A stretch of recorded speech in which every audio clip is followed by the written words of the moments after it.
national d'instruction nautique de la gendarmerie qui forme les enquêteurs subaquatiques possède depuis les années 90 un caisson de recompression hyperbar, un caisson mobile.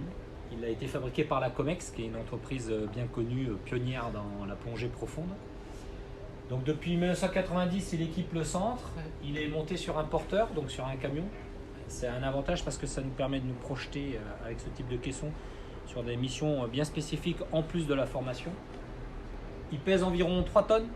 Il a une hauteur sous barreau d'environ 1,50 m. La chambre de traitement hyperbar fait un volume de 5 m3 et elle a la capacité de recréer physiologiquement une pression absolue de 6 bars, donc environ 50 mètres de profondeur. Donc la capacité de la chambre hyperbar permet d'accueillir 4 personnels assis ou un personnel couché et 2 personnels assis. Nous possédons 6 bouteilles, volume de 80 litres chacune qui sont gonflées à 300 bars. Donc ça nous laisse une capacité opérationnelle très importante en termes de table thérapeutique. Si on fait le tour du camion, il a été aménagé avec différents équipements. On peut voir ici un compresseur de 24 m3 qui a été installé dans un compartiment du camion. Ce compresseur me permet de recompléter éventuellement les bouteilles de mise en pression du caisson. Donc on a une quasi totale autonomie lors d'une table hyperbar. De l'autre côté du camion, un autre compartiment où on a aménagé la mise en place de bouteilles d'oxygène. Donc on voit qu'on a 5 bouteilles de gaz thérapeutique avec un système de flexibles qui vont venir alimenter les masques inhalateurs de l'accidenté pour qu'il puisse bénéficier des qualités de l'oxygène en cas d'accident de plongée. Dès la prise en charge de l'accidenté, on a la possibilité de transférer un certain nombre de petits matériels et surtout de médicaments, poches à perfusion. Donc je suis accompagné du staff médical, des médecins hyperbar et infirmiers hyperbar, de l'antenne médicale d'Antibes. Donc on a des petits compartiments comme ça qui nous permettent de disposer des médicaments, de travailler sur une équipression identique à la chambre de traitement pour pouvoir transférer les médicaments nécessaires au traitement de l'accidenté. Donc les gens qui sont à l'intérieur peuvent ensuite récupérer tout ce qui a pu être déposé dans le sas à médicaments. Tout le long du caisson, on voit qu'il y a différentes vannes de coque. Chaque vanne a un rôle essentiel dans le traitement de la thérapie, dans la prise en charge de l'accidenté.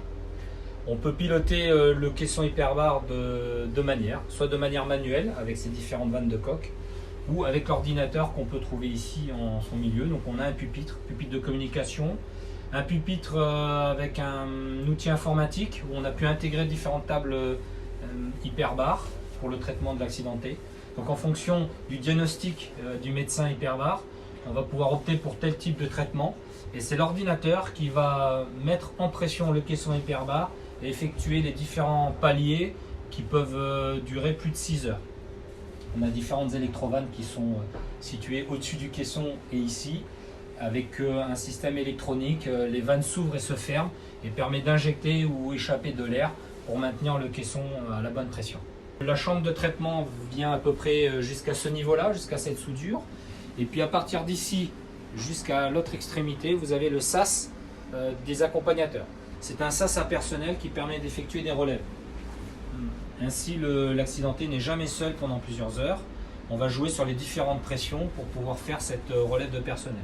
Par exemple, si ma chambre de traitement elle est à 30 mètres de profondeur, je vais envoyer la pression équivalente à 30 mètres de profondeur avec mon sas accompagnateur. Quand il va y avoir équipression, la porte qui est au milieu va s'ouvrir toute seule et on va pouvoir faire une relève de personnel. Relève de personnel. Au milieu ici, on voit le pupitre de commande des gaz thérapeutiques. Et on va donc sélectionner les différents gaz et les administrer via des postes inhalateurs qui sont situés à l'intérieur de la chambre. Sous l'eau, le plongeur, en fonction de la profondeur et la durée, les bulles d'azote qui respirent dans l'air comprimé dans ces bouteilles sont dissous dans ces tissus.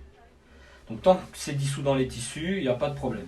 Quand il va avoir fini de plonger, il va remonter vers la surface. Au fur et à mesure où il va remonter vers la surface, l'azote qui était dissous dans ces tissus va redevenir sous une forme gazeuse, donc des toutes petites bulles. Tant que ces bulles sont petites, sont micro, il va pouvoir les éliminer par le filtre des poumons, les expirer.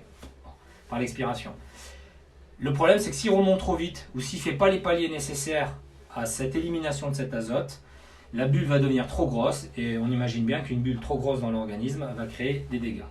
Donc c'est pour cette raison-là qu'on va le recomprimer le plus rapidement possible à des profondeurs thérapeutiques suffisamment importantes pour que la bulle, le manchon gazeux, devienne très petit de nouveau, très petite, que ça devienne des micro-bulles pour qu'il puisse de nouveau les éliminer sur plusieurs heures de remontée. En plus de ça, on va lui administrer de l'oxygène puisqu'on va jouer sur les proportions de gaz respiré. On va diminuer la proportion d'azote pour augmenter la proportion d'oxygène. En plus des médicaments administrés par les médecins. Alors là, nous sommes dans la chambre de traitement hyperbare. Extérieurement, ça fait très petit, mais en fait, quand on est ensuite assis ou allongé, c'est assez intéressant en termes de volume. Au fond, on a la porte qui permet d'arriver au sas personnel. J'en ai parlé tout à l'heure pour effectuer les relèves de personnel. Ici, on a 2 places assises. On peut y mettre sur la banquette 2 militaires supplémentaires en position assis avec les différents masques à oxygène, ou alors un accidenté qui va être allongé. Pour les gens qui sont à l'intérieur, lors de la mise en pression, il faut équilibrer les oreilles et en plus il y a une augmentation de chaleur qui se crée, qui peut être un peu déstabilisant.